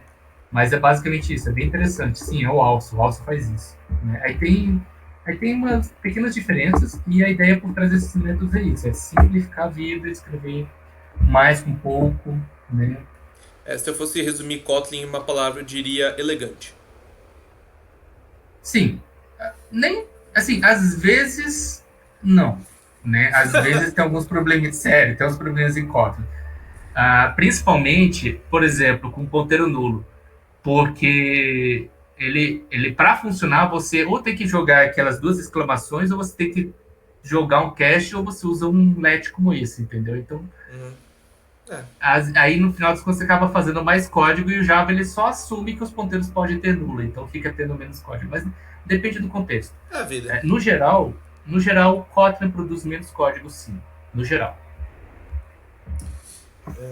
Podemos continuar? Isso? Tem mais o quê? Aqui meio que termina o objeto, né? O que eu queria demonstrar é o seguinte: quando você entra na tela de consulta, aparece aqui, né? E eu tirei a opção de editar porque já não faz mais sentido editar. Exato, não faz sentido. Mas os itens que foram adicionados, eles estão aqui, se você quiser você remove. Então tem a opção de apagar, né? E se voltar aqui para busca e fizesse lá buscar né, depois aí, você vai ver, você vai encontrar os livros, né? Então, por exemplo, Dune, Frank Herbert, pronto. Né? E aí você consegue sair aqui, né? Children of Dune. E aí vai aparecer na lista. Então, essa basicamente resume a aula, né? Então aqui é o último todo que faltava fazer, né? Esse aqui. Deixa eu só apagar isso tudo, né? Isso. Bom, então seria o último todo do que ficou faltando, né? Porque eu crio conjunto, esqueleto do código, muda alguns pontos para explicar o tema da aula, né? E no caso foi isso, né? Aqui o tema foi esse, comunicação. Quanto vou rodar aqui de novo com... eu tirei aqui o objeto, né? Quanto à ideia de converter, ele chama os set results aqui, dentro do adapter ele chama o método de inserir, que é o que a gente já conhece, que sabe como funciona e tal, né? Então, assim, isso ficou bem claro para vocês, vocês pelo menos entenderam a noção geral de como é que é isso? Ficou claro? Sim, sim. Então, eu só vou, antes de terminar a aula, eu só vou dar mais uma orientação aqui na API e mostrar que, embora eu só mostrei o método get, eu só mostrei um exemplo, né? Tem outros exemplos que são interessantes, que esse aqui é a API de busca, mas existe, por exemplo, a API de listas. E a API de listas é uma pena que eu não consegui usar ela, né? Mas ela é interessante porque ela permite que você crie listas. E ela mostra como é que você faz para criar uma lista, né? Por exemplo, no caso, você pode, com o método get e essa URL aqui, você cria uma lista, né? Você passa, se não me engano, acho que aqui o valor da lista você vai criar, né? E aí você recebe a resposta, né? Você criou essa lista tal. E aí tem, por exemplo, outros campos, que é uma lista vazia, sem livro, né? Você pode chamar com o método post e essa URL aqui, né? Isso aqui é a versão do HTTP, né? E com esses dois campos, o nome e a descrição, e você consegue criar uma lista. Aí ele vai retornar essa resposta, que é um HTTP 201. 201 significa recurso, funcionou tudo ok e foi criado. Então, geralmente, ele é a resposta para quando se cria alguma coisa, né? E aí, depois disso, você pode ler essa lista, você pode apagar, atualizar, né? Se bem que atualizando não está implementado, mas tem inserção que está implementado, né? Então, assim, só para deixar claro que existe outros métodos que podem ser usados, só para isso, tá? Perfeito. Bem, muito obrigado a vocês que participaram, muito obrigado a você aí de casa, e pelo menos nesta primeira parte do curso estamos indo para a nossa última aula em breve.